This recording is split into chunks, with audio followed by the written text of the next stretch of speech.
Raymond here from the Beginner Photography Podcast, and every single morning I wake up with a new and completely random song stuck in my head. Like this morning it was "We Are Family."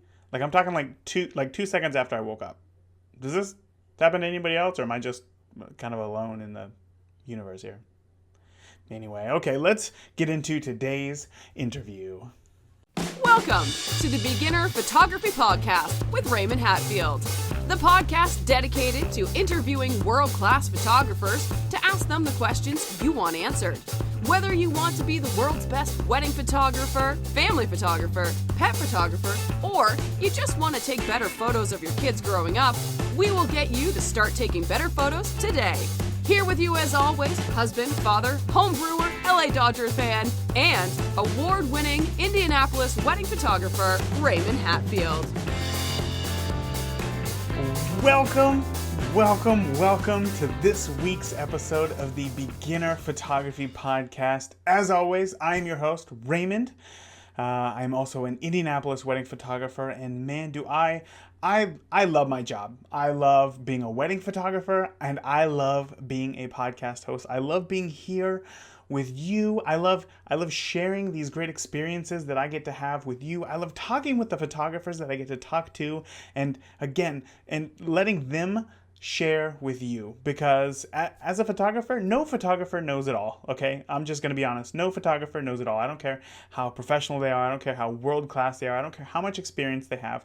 No photographer knows it all. And I feel like if I can talk to as many photographers as possible and get their points of view on different aspects of photography and share that with you, well, you're just going to be so much better equipped for when you're ready to pursue exactly what it is that you want to pursue in photography. Right now, it may just be that you just want to learn how to shoot in manual, or maybe you even have a small business running a photography studio, and you just want the insight of the professional and world-class photographers that I interview. Whatever the reason is, we don't know it all.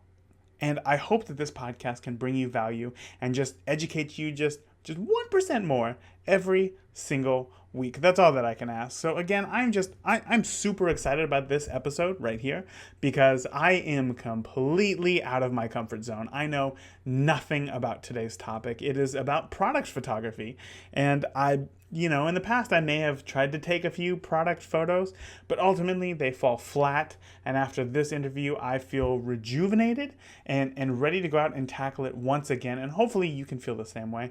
And I hope that you just try shooting maybe a product around your house to see how it turns out. So, all right.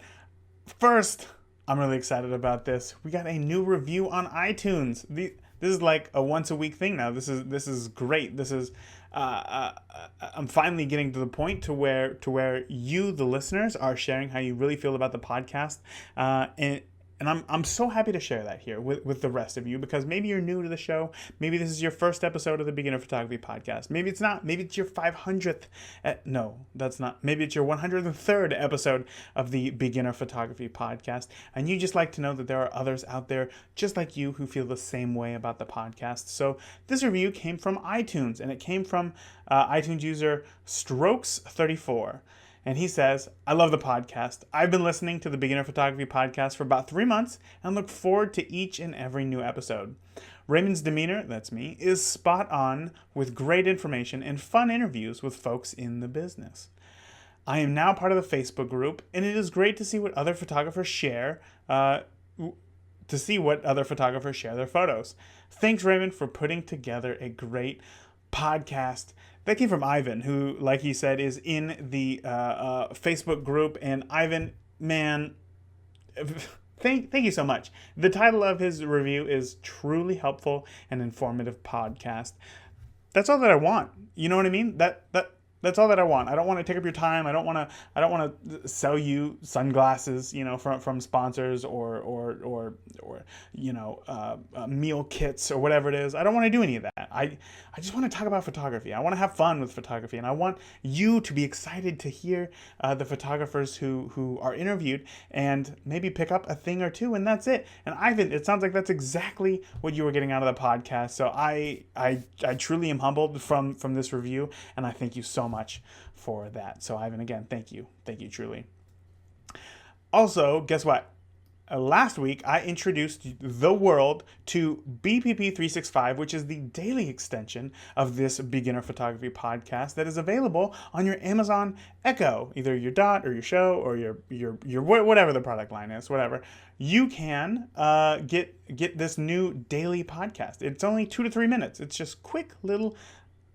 Oh, I should have called it Beginner Photography Briefing. Oh, that's a way better name.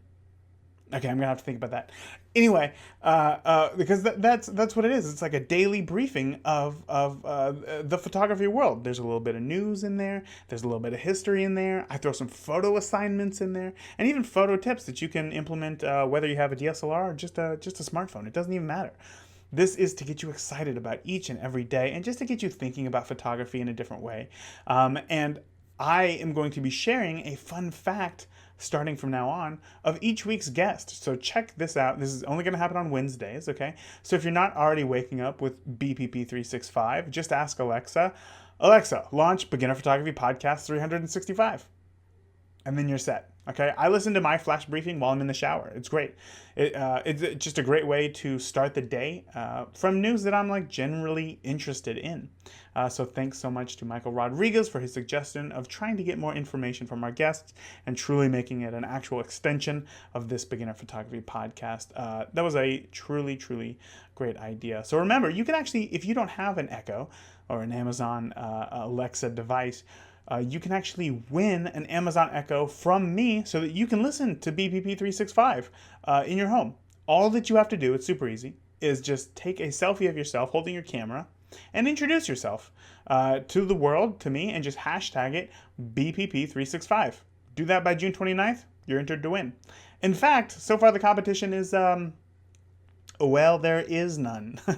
I'm not sure why. This is a pretty great opportunity. I would think that a lot of you listeners would love to jump in on this. But anyway, in the meantime, if you don't have an Amazon Echo, you can listen to BPP 365 in the Anchor app for iOS or Android.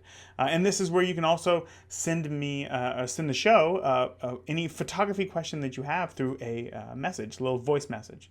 Just let me know who you are and where you're from, and then let me know what your question is. And I would also love it if you would tell me why you love photography. I really want to know. I do. All right. That's it. That's all for the introduction. We're going to get straight into this week's guest. It is with a man whose skill and talent I truly admire. It's clear that he's worked very hard on what he creates now, and it shows through in his work. And again, I'm just humbled to be able to talk to him. And what's great, once again, another Hoosier, maybe 2 hours north or so, 3 hours, I don't know, South Bend, Indiana, which is doesn't get a lot of love, but it's great to see that, close enough. And hopefully one day, Brian, if you're listening, like I said, I'd love to, if I'm up that way, I'd love to let you know and buy you a beer for sure. So Brian is a product photographer, but what's great is that he does obviously the photography for products, for brands, but he also does the back-end Photoshop work.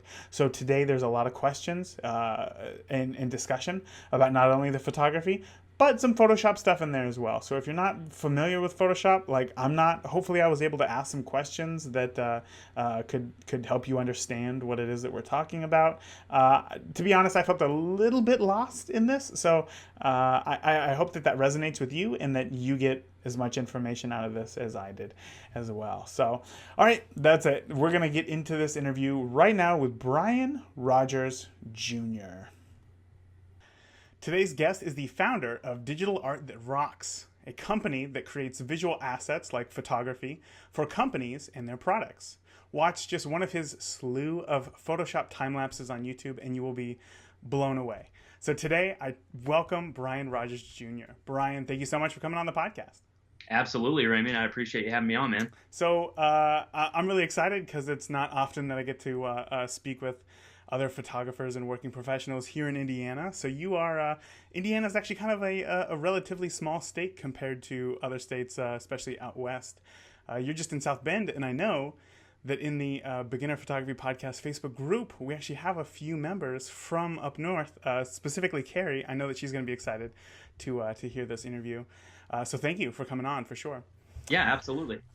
Before we get started, I kind of mentioned there that you do a lot of product photography in your business. Before you just get there, before I'm sure one day you didn't just think, oh, I'm just going to start shooting products and make a living off that. Can you share your start in photography, like the very beginning? Yeah, absolutely. So I've pretty much been an artist my entire life. From an early age, I remember, when you first start drawing stuff with crayons, I kind of never let that go. I never put it down. And basically through school, I took every art class that I possibly could. I mean, I took drawing, painting, sculpture, graphic design. I won Scholastic Arts Awards, took music classes. I was a very art-centric person. And so that was a pretty big part of my life from the beginning. I would say my first real encounter with a digital camera was actually in one of my high school classes. It was a visual communications class, which was primarily graphic design, but we had a digital camera, and at that time they were just coming out. So it was a really big deal that we had a digital camera. I know now thinking about it today, it's like, yeah, digital cameras, I mean, you can go anywhere and get one, but at that time it was a really big deal to have that available. In addition to that, we also had Photoshop. We even had Wacom tablets in this class. Oh, wow. Which is crazy because, I mean, we're talking quite a few years ago. So to have that available and have that experience early on was really, really helpful to me. I started kind of manipulating digital images at that time. I wasn't, great at it, but it was something that I enjoyed for sure. I've always been kind of drawn to commercial art in a sense. I was always really into band artwork. At one point growing up, I wanted to do just album art for bands. I just thought that would be the coolest job in the world. Oh, yeah, for sure. Something like Dragon Force or something just like crazy. Yeah, I don't know about Dragon Force. More Metallica, maybe? Oh, okay. But yeah, I mean, I just thought that would be a really cool job. And obviously, the music industry's changed, so it's a little harder to do that kind of stuff now. But even ads, I would look at magazine ads all the time, and I was always just really drawn to really commercial imagery and compositing and just really creative concepts. So that's always been a really big part of my life. Yeah, and then I ended up going to college for graphic design because I thought that would be kind of a good avenue. I was pretty good at drawing and stuff, but I couldn't really see a future in drawing other than like, when I think of drawing, I think of like character portraits and stuff, and that really wasn't what I wanted to do. I thought graphic design made sense. So I went to school for that, and probably in the middle of doing all that, I realized that when I was doing this design work, I actually enjoyed making the images more than I did the actual design, because I was one of the few who was actually making my own images in addition to the design work. I wasn't buying stock images or anything like that. I was actually making them myself. And so, at that point, I'm halfway through the curriculum, and it just absolutely makes no sense to switch majors. So I got my degree in graphic design, and, I basically pursued photography outside of that. So, by the time I graduated college, it was kind of the recession was hitting, and there weren't a lot of jobs available. I couldn't really find anything in my field. I was really struggling, and I had been working a retail job, since high school. And so that just kind of carried on, to pay the bills. So basically what ended up happening was when you're a hard worker, people recognize that and they want to promote you. And so I kind of had an idea that I wanted to have my own business in some way, at some point in my life, but I wasn't ready at that time. Mm-hmm. Well, this opportunity came up in my retail job where I got promoted, and I ended up working at the corporate office of a very large retailer. So my girlfriend at the time moved down there with me, and she's now my wife.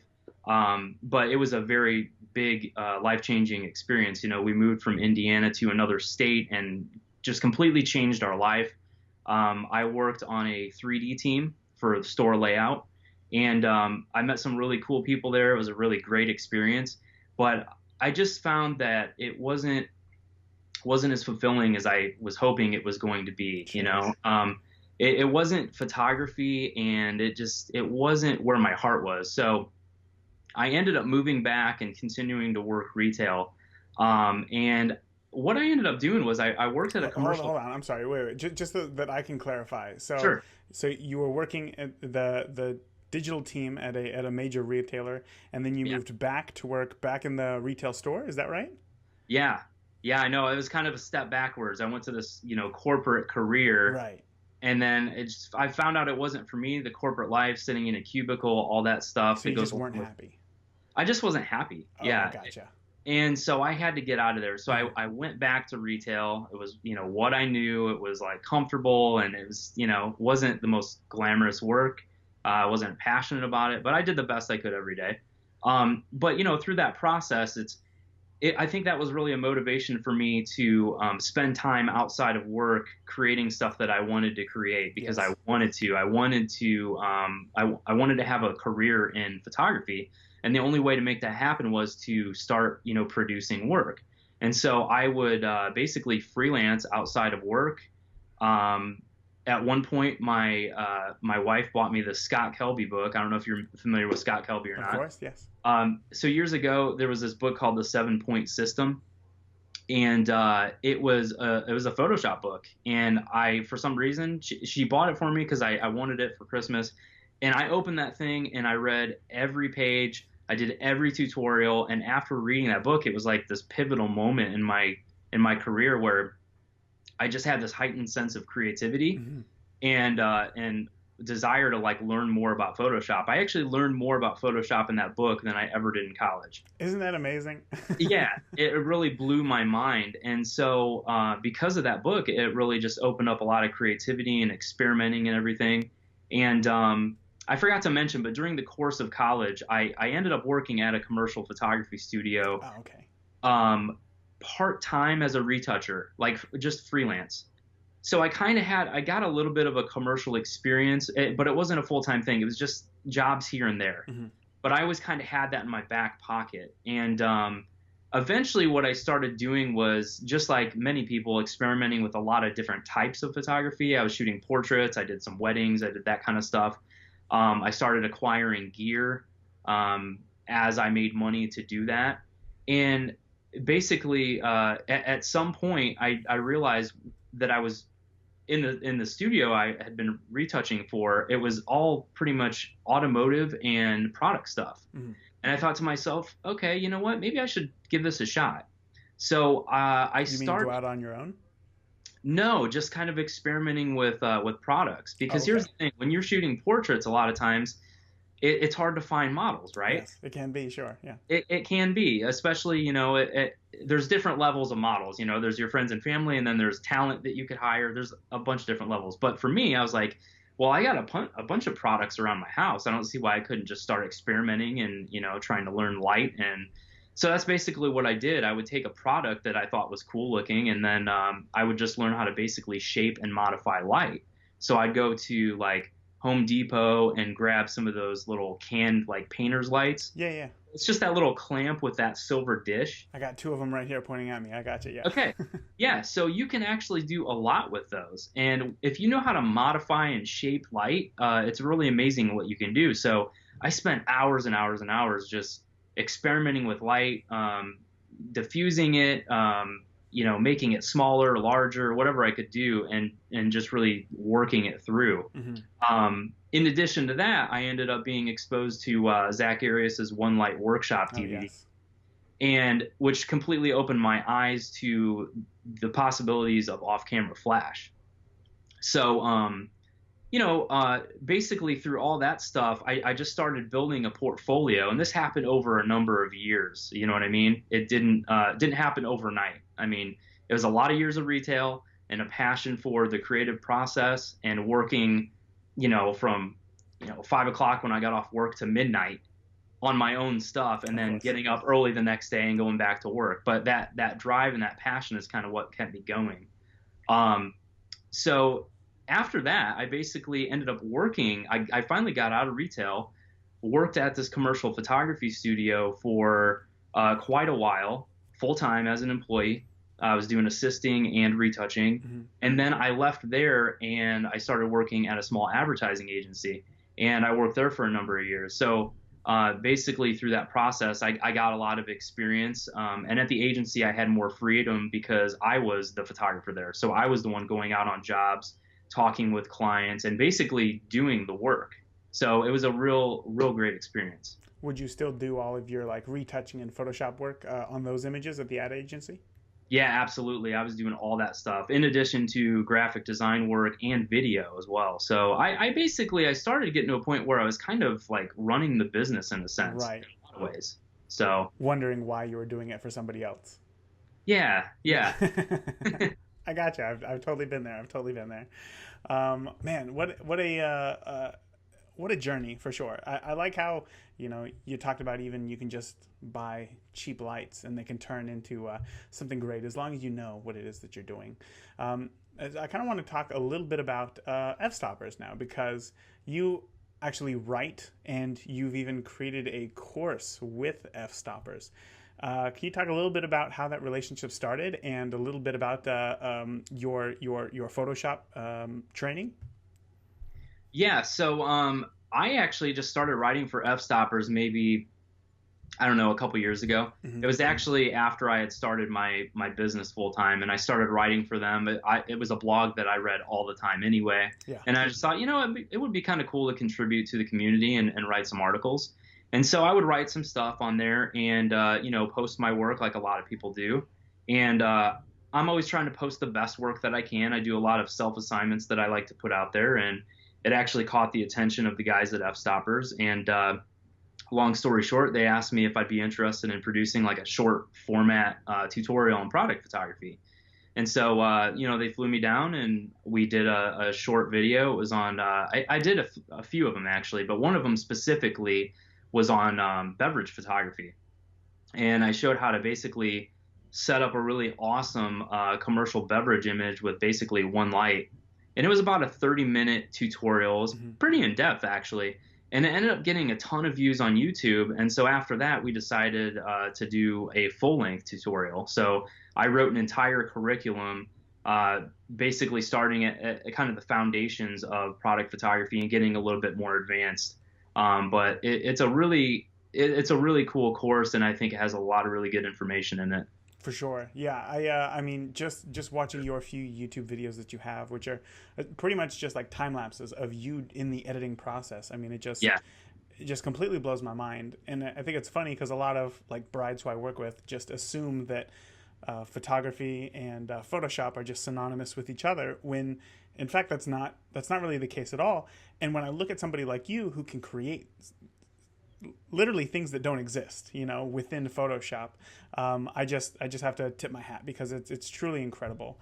I kind of want to talk a little bit though about how I want to figure out how you get this vision for your ideas, right? So a few weeks ago, I talked with a food photographer, Rob Andrews, obviously, and we talked about, throughout the entire interview, we talked about just a burger, okay? How we would like this burger and different aspects of this burger. So what would you say that you primarily shoot or like to shoot the most? What do I like to shoot the most? I don't know if I have any specific product that I like to shoot the most, but really anything that's a challenge. I think watches are really cool because they are a pretty big challenge. There's so many different surfaces and textures on a watch. And in addition to that, there's just so much depth. I don't know what you know about product photography, but nothing. Let's just assume nothing. Okay. A lot of products you cannot get in focus in a single image, right? Even if you're shooting at f/22, it's impossible. Like, if you want to get really close up and detailed and have everything in focus, it's impossible to do in camera. So there's a technique called focus stacking, and it's something that I use quite often. And basically what you do is you're stacking focus. So in order to create focus from the front to the back of a watch at like a 3/4 angle, it might be like 50 exposures to get a full stacked image. So you can get focus from the front to the back. As in 1.5 or 5.0? 5.0. Oh my God. Wow. Yeah. Wow, that's insane. So, obviously you're using like a macro lens to shoot this. Yeah. 50 exposures. How do you even how do you, my brain is going crazy right now. How do you even ensure that you're moving are you manually moving the focus ring each time that you're doing I this? am.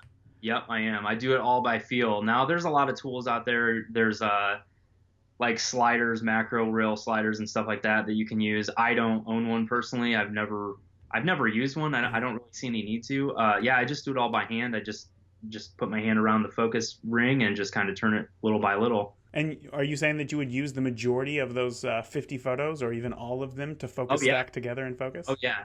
Absolutely. So I shoot a lot of products like that. Usually smaller products, especially, require that kind of work. That's Um, incredible. That is incredible. yeah. So that's kind of a fun little creative challenge I like to do. I think the challenge for the week for the listeners is going to be to try focus stacking for sure. So I'm gonna have to find a blog post about it and then share it with them. But that is uh, that's a lot of work. So okay, I kind of want to step back, I guess, because I kind of missed over some things. Sure. I remember you talked a little bit about you just looking around your house and finding products, right? Products Yeah. that you thought might be interesting enough to photograph. When you found these objects, how and I see some of your work behind you with this. It's a bottle that's on fire. I see behind you. Is that right? Yeah. Okay. Yeah. So let's take that photo for example. Okay. Was this a personal assignment that you did yourself? Yeah. Absolutely. So where did you get the idea for the fire behind it? Well, on this particular bottle, it actually has kind of a devilish looking character, and it's called Sixth Glass. Oh, So I okay. kind of played off of the artwork of the bottle. And that's something I like to do quite often. If there's if especially in beverage work, if there's a cool label, I really like to play off of the artwork. I think that's just a really cool way to go. But so fire totally made sense for that. Sure, sure. What about like other products? How do you, as having someone who's shot portraits and weddings before, like you said, you're really trying to convey some sort of emotion about Yeah. the event or the day. How do you do that with your products? I would say lighting is very crucial to doing that. Um, I mean, if you think about daylight, think about how amazing light is. Without light, nothing would We have exist. nothing. Yeah. We wouldn't see anything, right? So if you think about like today, it's sunny outside, right? Right Blue now. sky, Yeah. hard shadows. It has a completely different look and feel than it did earlier when it was cloudy and overcast and gray and Of course. everything was super soft, and there may have been like non-existent shadows at that point because they're so soft you can't even really see them, Yeah. right? So it's just a completely different feel. So experimenting with light and seeing how light can really shape a product, the surface, the form, that to me really conveys mood. Hmm.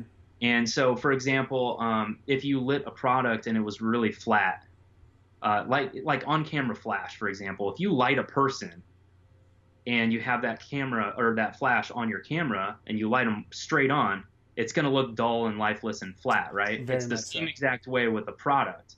So how does that make you feel? It doesn't make you want to buy it, Right. you know? So if you take that flash off the camera and move it over to the side and you create a little bit of depth and a little bit of mood, that's going to completely change the feel and look of that image. So it's no different than portrait work, really. You know what I mean? You're preaching to the choir about the off-camera flash, man. I love it. I love it. I guess that totally makes sense. Lighting really is everything, and how you shape it. So I guess there really is two parts to your job when it comes to the photographing side and then Hmm. the post-production work side. Before you go in and you photograph a product, do you have an idea of how you want the final edited image to look, or how much does that affect your actual shooting? Yeah, I try to have some kind of vision or concept before I shoot anything. Sometimes it's client dictated, sometimes it's dictated by me. Mm-hmm. A lot of times I have clients come to me because of my creative vision and because what I bring to the table. So a lot of times they'll just give me the creative freedom to come up with something interesting. But really, it comes down to experimenting. I don't always know exactly what it is that I'm trying to create until sometimes I get into the project. But sometimes I do have a concept. Like I did a shoot a while back where I had this shoe, and it basically had, we've all seen levitation shots where there's Yes. a product kind of levitating. Well, I wanted to do something a little bit different with this one. So I had this shoe that was kind of floating in midair, and I had the shoestrings kind of like, waving around as well to kind of create that illusion of like that it was floating. Right. But on the very tips of them, I had like a sparkler.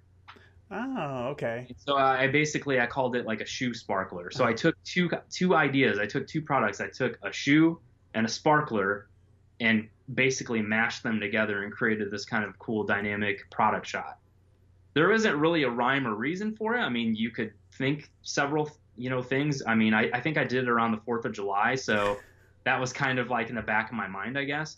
But it was just an interesting image to look at. Yeah. It wasn't something I had seen before, so I just thought it was kind of cool. So, yeah, it kind of depends. I do a lot of stuff with splash, fire, just a bunch of different elements, and I always try to just experiment. Really, that's how you come up with different ideas and different concepts. Of course. And honestly, my wife is a really creative person as well, and she's always coming up with crazy off the wall concepts. And sometimes I'll start doing that. I might think it's like a weird idea, and then I do it. I'm like, that was amazing, Did you like that? What a happy accident. Yeah. Why didn't I think of that? It's crazy. So for that shoe example, were you saying that you had that idea of the sparkler shoe before you even photographed the shoe? Yeah, I did. Okay. And that one I did, which was definitely helpful. I knew that I wanted to have some kind of levitation effect, and I had some sparklers around that I wanted to do something with. I didn't necessarily know that it was going to be on the ends of the shoestrings. Right. So that was one of those things where it made sense once I started piecing everything together. It just made sense for those sparklers to be there. Sure. As opposed to like, at the end of the shoe, like on the tip or something. Right. That would just be unsafe. Yeah. It just wouldn't look right, So I had a general idea of what I want to do. So like, even if you know that you're going to do a splash image, you may not necessarily know exactly where that splash needs to fall in the shot. That kind of happens after the fact. You know what I mean? Yeah, I do. This just kind of came to me. I guess this is just kind of like a deeper question. Because you talked earlier about like when you were in high school, even growing up, just a very like creative person, always wanting to make something. Yeah. I feel sometimes that that as a photographer, I'm like one of the least creative people I know. And maybe just because I'm surrounded by a lot of other creatives. But I'm wondering, because you said that you learned Photoshop so early, and then you went through Scott Kelby's book very early as well. I'm wondering, would you say that having that knowledge of Photoshop and what you can do has given you more ideas for what you can create in the future? Or are these ideas that, you would have had in the first place of a levitating shoe with sparklers on it, even without having the Photoshop knowledge of how to do it? Well, I could tell you it'd be a lot more unsafe if I didn't have the Photoshop knowledge on how to do it. So, for me, Photoshop is a part of the creative process. It's an extension of that vision that you have as an artist, right? Yeah. And I know there's a lot of purists out there who are anti-Photoshop, and that's to each his own. I mean, yes. But for me, I can create things that I wouldn't otherwise be able to create. And I would also go as far as saying is like, when you think about the work of Ansel Adams, for example, the images that he created were not reality at all, right? Because he was in the dark room creating, the sky wasn't black the way it was in the middle of the day in his shots, right? He had a post-production process in the dark room that made those images what they are. And that was part of his creative vision. And for me, that's what Photoshop is. It's an extension of that creative vision. Think about a movie when you watch it, right? They shoot a movie in a really flat profile. It looks like crap. But then they'll have a colorist come in and color grade everything and bring that mood into it. Yes, very much that's so. all that post-production process. So, yeah, I think it's very important, and it gives you so many creative options to create images that you wouldn't otherwise be able to create. Sure. Is there anything that you see that gets overlooked by new photographers when they're starting product photography? Like, what's a sign of just an amateur mistake? I would say, first and foremost, the lighting. I think really with any photography, I think if you don't have your lighting down, that's a definitely a sign that you don't know what you're doing. You know what I mean? Sure. Like Yeah. sometimes you might get lucky, but I think really it all comes down to light first and foremost, because the way light is hitting that object will definitely tell you whether or not someone's a professional or not. Now, that's not to say that everyone's going to see that. Other photographers who work in the industry would probably see it before maybe even some levels of clients. It just depends on who it is. Second, I would say composition for sure.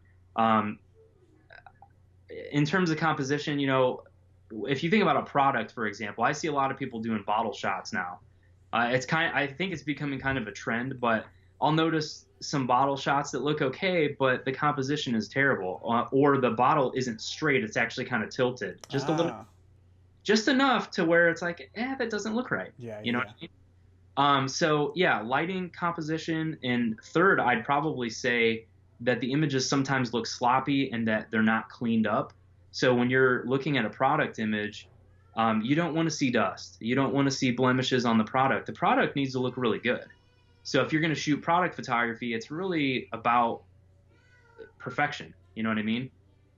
So yeah, I would say those three things are really the signs of an amateur, and in terms of product photography. Those are great tips, and ones that I'm sure that the listeners are going to have an aha moment there. Because sometimes it's like I think you're right. When it comes to bottle shots, it's one of those that if you have any sort of off-camera flash experience, it's very easy to just light it from the sides, one from behind, one from the front, or whatever, and then Right. just composite it in Photoshop. Especially because there's tutorials all over YouTube. But just having that experience to go in and maybe clean up the date in which it was bottled on, or something like that. Something Well, that's easy to yeah, overlook. exactly. You don't want to see that. You don't want to see those Right. little, you know. Right, right. You mentioned no, actually, I kind of want to know now. Like, can you tell me about like your first paid client? Can you tell me how you got it and uh, how were you nervous? How did you feel? I kind of want to go back into that headspace. Sure. Oh yeah. I mean, anytime, especially at the beginning when you're doing a job and you're getting paid to do something that you like, you almost feel like you're doing something wrong. Like I should be doing this for free because I like this. This is fun. That eventually goes away when you realize, you have bills to pay and stuff. But yeah, I think one of the first paid jobs that I did in photography, I feel like was a wedding, and it was my first wedding. I had no wedding experience, but I had a decent little portfolio Mm-hmm. going, and it was a friend of a friend who had dropped my name, and basically I did the photo shoot. It wasn't for a lot of money at that time, but the images turned out really great, and I had a great client, and a happy client at that. And that ended up turning into two other weddings, which I charged a lot more for. And I realized that it was a lot of work too. You know what I mean? But yeah, I mean, I was absolutely nervous. I mean, anything could happen. I mean, a light stand could fall. There's so many things that could happen. And if you're an inexperienced wedding shooter and you don't have like a second shooter with you, it's all on you, man. So if Yeah. you don't do a good job, like you're in trouble. You know what I mean? So yeah, it's a lot of stress. But honestly, those high pressure shoots helped me out. I think even commercially, I don't get nervous really as much as I used to. But also, they gave me confidence because I went out there, I did a job, and I made money, and I invested back into what I was doing, and I was able to buy equipment because of it. Right. Yeah, that's always important. Absolutely. How would you suggest new photographers who are thinking about getting into product photography get started? Because I personally would have no idea how to even find a company who would hire me. I don't even know if is there a resume process. Is it just through your website? Can you kind of walk through a little bit about how that works? It's definitely not a resume. I haven't been asked for a resume since I worked in retail. It comes down to your portfolio. It comes down to putting in the time and getting really good at your craft, just like with anything worth doing. Like I've been playing guitar for 20 years, and I feel like I'm a pretty good guitar player, but I've been playing for 20 years. I have experience. I took the time, and back when I was younger, I had 8 hours to dedicate to learning how to play. And when you spend that much time learning something, you're going to get better at it. Of course. You know what I mean? So I would say, with any kind of photography, really, if you're looking to do something, you basically need to build a portfolio to show people that you can actually do it. So you have to have the initiative and confidence and perseverance to basically go out and make your own work unpaid. Make the best work that you possibly can. And then once you have that, then you can go to a client and say, this is what I do. Because here's the thing, if you don't have something to show them, how are they going to believe you? Yeah, why would they? You know what I mean? You could say, hey, I make the greatest product in the world. And they're like, well, can I see it? And you're like, well, no, because I haven't made it yet. Yeah. You know what I mean? So you have to show people what you can do. And if you don't have that yet, then you're not likely going to get that job. Of course. Oh, man. This has been a great chat. I feel like you've shared a ton of great information, especially when it comes to just this world of photography and Photoshop that I know nothing about, really. So I do want to thank you so much for sharing everything that you did. Absolutely. For those new, including myself, to Photoshop, really, or very uneducated, I guess I would say. You mentioned your course, your Photoshop course. Do you have any other resources or places where listeners can find more Photoshop resources? Yeah, I would say, for me, Kelby One has been a really big help over the years. I think they've had a lot of really great Photoshop classes that I've learned a lot from. Aaron Nace at Flern's doing an awesome job with Photoshop as well. I mean, he's done a really, really great job on that. And he's got a lot of free stuff online as well. And then I'm trying to think of what else. Those are really, I think, the two main ones. In terms of my product photography tutorial, it's kind of two parts. It's more like, here's the studio side, and then here's the post-production side. You know what I mean? So it's a little bit of both. So if you're into product photography or interested in it, that would be helpful as well. But I think really, like, anything you can learn as a photographer is going to make you a better, more well-rounded photographer. You know what I mean? Of course. Yeah. Well, I will definitely have to check those out. Flern is pretty much my go-to whenever I need some sort of like, oh no, what do I do here? It is a great resource, and I'll link to all those things that you mentioned in the show notes as well, of course. Have you ever had, like, this is my last question, have you ever had like an embarrassing moment, either behind the camera or in the studio or delivering a photo to a client that you can share? An embarrassing moment? No, I can't say embarrassing moments happen to me. Oh, really? Wow, that's impossible. I'm just joking. No, actually, one time I was on an architectural shoot years ago. And I basically was in a pretty nice house, and there was this, I was the assistant on the job, and I was asked to move a piece of decor. And as I moved this piece of decor, I think it was like an owl on some kind of stand. Oh, no. Well, the bottom came off and hit the floor. Of course it did. Yeah. Oh, no. So, I guess, the client was trying to basically put the blame on us as to why that happened. And really it was just the bottom of this thing was just loose. Oh, damn. I mean, that's all it was. I think it put like a little small dent on the wood floor or something. It was a very tiny thing, but that was pretty embarrassing. It was actually kind of hard for me to even share that, but it was a real life thing. And luckily it ended up not being a really big deal. They weren't happy about it, but it wasn't the end of the world. Yeah. So, if you ever do a shoot like that, just make sure you put things back and you're very careful and. Well, I really appreciate you sharing that. I'm sure, you've definitely made it to this point in your career with having a whole lot less embarrassing moments than a lot of the other photographers who I've talked to. So feel very, very lucky there for sure. No, that's it. Brian, I really want to thank you so much again for everything that you've shared. You have shared a ton. Why don't you let listeners know where they can find you online? Yeah, you can find me online, of course, on my website, which is digitalartthatrocks.com. You can follow me on Instagram at digitalartthatrocks. YouTube, I believe it's just Brian Rodgers Jr. And then, of course, Fstoppers. There's various articles on there, and as well in the store, there's my tutorial. And then lastly, I started my own kind of online community, and I've got some Photoshop tutorials on there as well. It's called DATR EDU, and that's at digitalartthatrocks.teachable.com. Teachable, perfect. A new resource that I've been looking into as well. So, Yeah, it's a great platform. all right, Brian. Well, again, man, thank you so much for coming on. I really appreciate everything that you shared, and I'm really looking forward to seeing some of the new shots that you are able to create here in the future. Well, thanks a lot, Raymond. I appreciate it, man. Of course.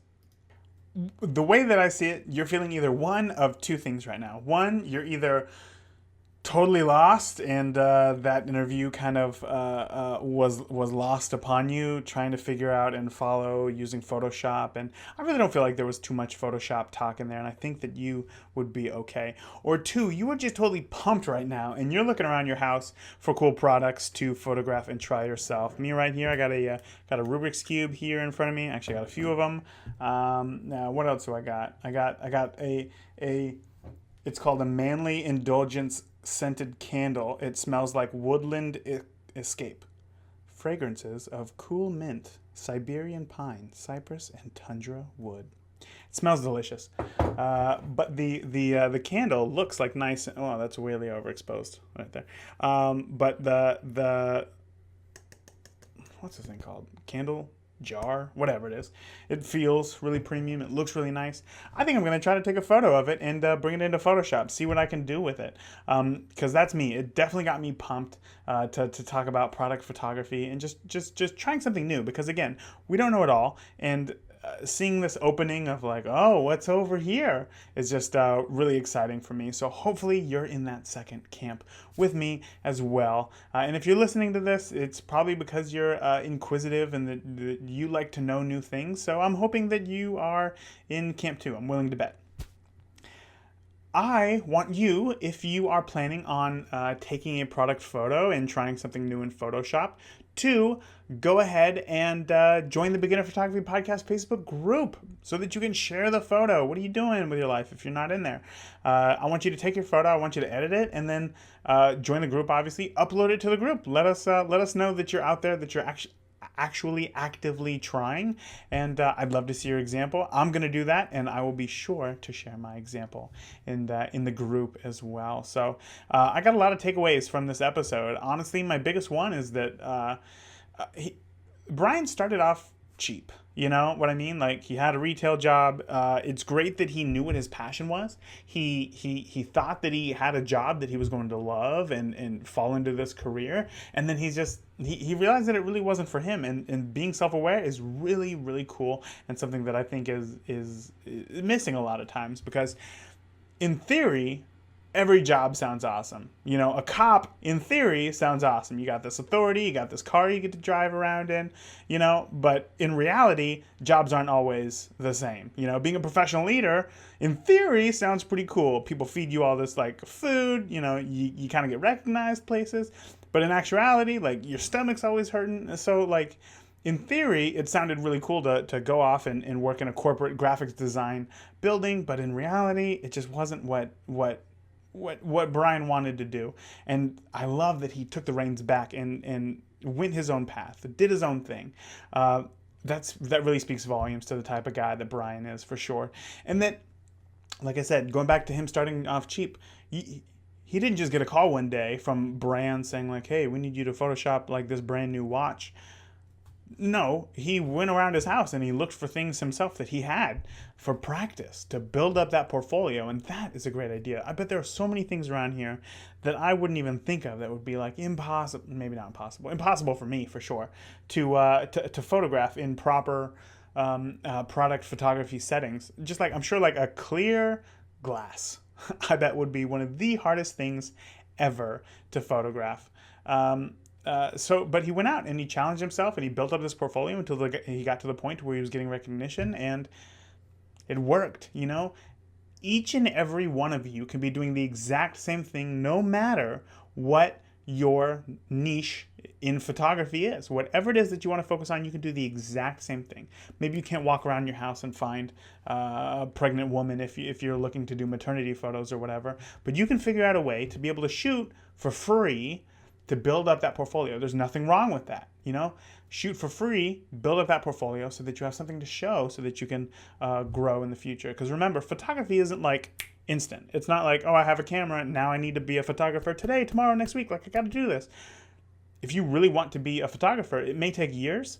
So you just have to play like that, okay? So knowing that, you know, you're going to have to shoot for free for a few months, maybe even like a full year or longer, shouldn't be that big of a deal, because if you want to be into it for the photography, like, you're just out there shooting and you're having fun and you're experimenting. So it shouldn't be that big of a deal, all right? So that's it. Those are some of my biggest takeaways. Again, if you want links to anything and everything that Brian talked about in this interview, including his Fstoppers post-production workflow, product photography with post-production tutorial. I have links to all of that in the show notes of this episode, which you can find over at the beginnerphotographypodcast.com. So go check it out there, all right? That is it for this week, all right? I want you to get out there. I want you to shoot. I want you to try shooting some products. I'm going to look around here and try to find something more interesting maybe than this candle. I guess it's a little boring. And then share it in the Facebook group, the Beginner Photography Podcast Facebook group. And that is it. Ultimately, I want you guys to get out there, keep shooting, but just be safe, please, okay? That's it. I love you all, and I just want you back here next week, so please be safe. Don't be on train tracks or anything stupid. Okay, that is it. I love you all, and again, see you. Thank you for listening to today's episode of the Beginner Photography Podcast. Be sure to join the conversations on Facebook and Instagram. And if you want any links or resources we talked about in today's episode, check out the show notes at beginnerphotographypodcast.com. See you again next week.